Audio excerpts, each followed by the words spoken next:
दोस्तों, मेरा नाम विनोद है। मैं महाराष्ट्र के पूना में रहता हूँ। मैं पिछले 10 साल से पूना शहर में एक फैक्ट्री में काम करता हूँ।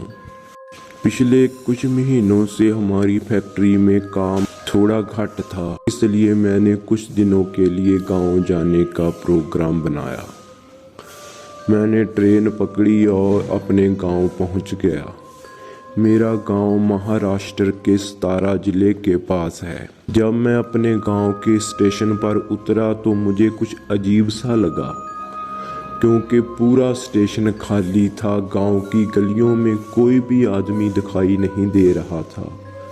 पूरा गांव सुनसान, गांव की गलियों में सन्नाटा पसरा हुआ था।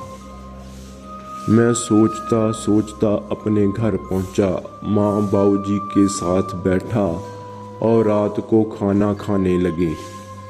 मैंने खाना खाते खाते पूछा, बाबूजी, गांव में मुझे अजीब लगा है, कोई भी आदमी गलियों में या सड़क में दिखाई नहीं दिया। ऐसा सन्नाटा तो मैंने अपने गांव में पहली बार देखा है। इसकी क्या वजह है? बाबूजी ने बताया, बेटा, हमारे गांव में कुछ दिनों से एक चुड़ैल का साया घूम रहा है, जिसकी वजह से लोग शाम होते ही अपने घरों में बंद हो जाते हैं। वो चुड़ैल का इतना ज़्यादा खौफ गांव में फैला हुआ है कि कोई भी गांव का आदमी रात को अपनी छत पर नहीं जाता और ना ही अपने घर से बाहर निकलता है।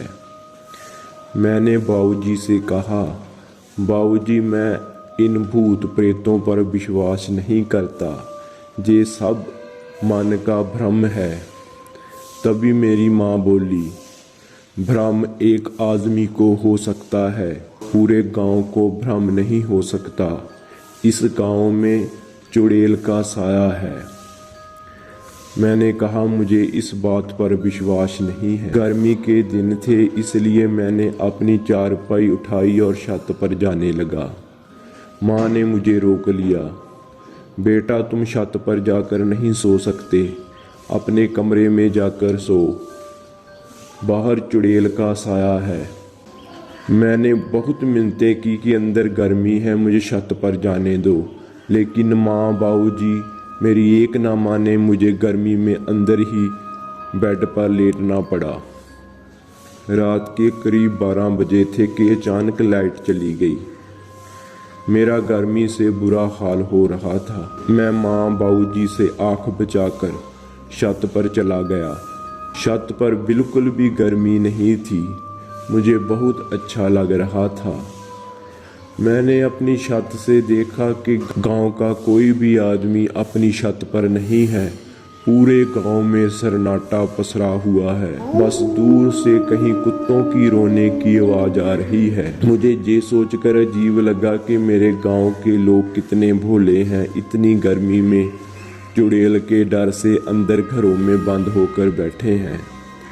खैर, मैंने अपना बिस्तर लगाया और चादर ओढ़कर सो गया। मुझे थोड़ी देर बाद ऐसी आवाज़ आई कि मेरी छत पर किसी ने छलांग लगाई है। पहले मैंने सोचा कि शायद कोई बिल्ली हो। अपने चेहरे से अपनी चादर हटाकर देखा तो मेरे होश उड़ गए। मेरे सामने बनेरे पर एक काली सी औरत बैठी थी, जिसका पूरा शरीर काला था। उसकी आँखें आग की तरह लाल थी और उसके हाथ में एक मांस का टुकड़ा था। वो मांस के टुकड़े को खा रही थी।